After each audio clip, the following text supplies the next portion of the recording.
Quelle est la mitzvah la plus importante de la Torah? Alors évidemment, chacune des mitzvot est importante, ça c'est certain, mais si on devait en choisir une pour miser à l'approche des fêtes de Tishrei, sur laquelle faudrait-il investir tous ces efforts? De nombreux Chachamim disent que la mitzvah la plus importante représente celle de Zikouy Arabim. Autrement dit, la mitzvah traduite par le fait de faire mériter les autres.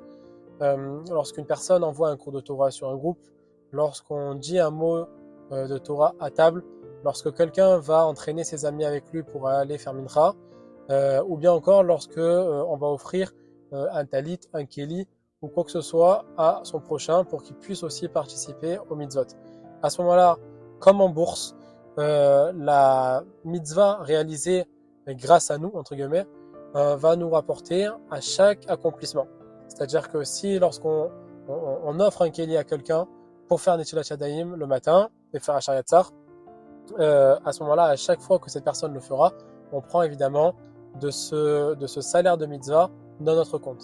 Évidemment, le but, ce n'est pas de le faire pour le salaire, comme c'est écrit dans les Perkei Avot, mais en tout cas, c'est bon à savoir et c'est sur ça qu'il faut vraiment miser, sur le fait de rapprocher les Bnei Israël qui sont autour de nous vers Hachem. Et d'ailleurs, on l'apprend de Avraham Avinu, et Resh Lakish dans la Gemara de Sanhedrin va donner un enseignement qui est connu, qui est celui de Kol hamelamed et ben chavero Torah ma'ale alav hakatuv keilu asau. Traduit par Resh Lakish dit que chaque personne qui va enseigner la Torah au fils de son prochain, au fils de son ami, va être considéré comme si lui-même avait fait cet enfant-là. Alors, la formulation est assez étrange quand même. On aurait pu dire qu'il élevait cet enfant vers le haut ou autre chose. Pourquoi dire ici le terme de « c'est comme si lui-même l'avait fait » ? À ce moment-là, ici, le Maharsha, un très grand commentateur, donc, vient ici donner une réponse sur ce terme-là. Et dire que lorsque une créature est créée dans ce monde, il y a deux choix. Soit la créature reste à l'état de créature, tel un animal, ou bien la créature peut devenir un humain, et évidemment plus qu'un humain, un juif, un Ben Israël, qui va faire la volonté d'Hachem.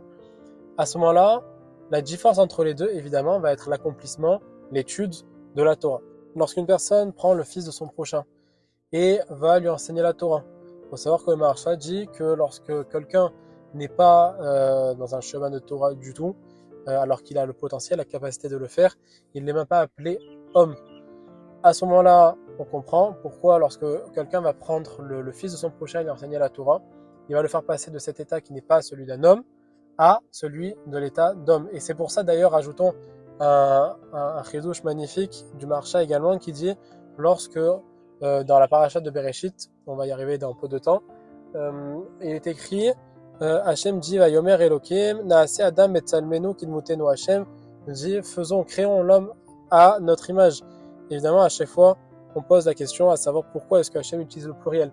Et de nombreux commentateurs ont donné des explications là-dessus. La plus courante est celle de l'humilité. Hachem nous enseigne un message d'humilité. Si même Hachem, pour créer l'homme, utilise le pluriel comme pour dire aux créatures, aux anges qui l'entourent, créons ensemble, à ce moment-là, nous aussi, nous devons savoir qu'on a tous besoin de l'autre et que nous aussi, nous ne devons pas nous sentir seuls, uniques et pouvant tout faire.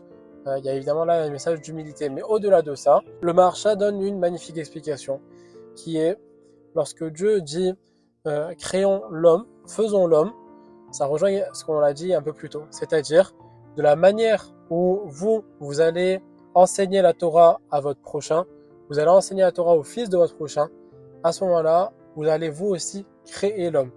Donc, lorsque j'utilise le pluriel et non le singulier, Hachem dit, je l'utilise pour associer tous les Israël qui vont venir et leur dire, regardez, vous aussi, vous pouvez arriver à créer l'homme.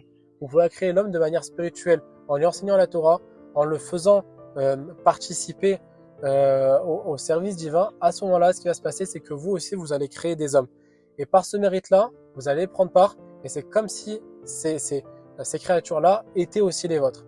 Donc, on comprend ici un très grand enseignement, qui est celui de, si on veut miser, si on veut mettre toutes les chances de notre côté, si on veut faire pencher la balance le jour de Rosh Hashanah, et de manière générale, toute l'année, il faut maximiser le nombre d'accomplissements de mitzvot évidemment qu'on peut faire, mais qu'on fait faire aussi.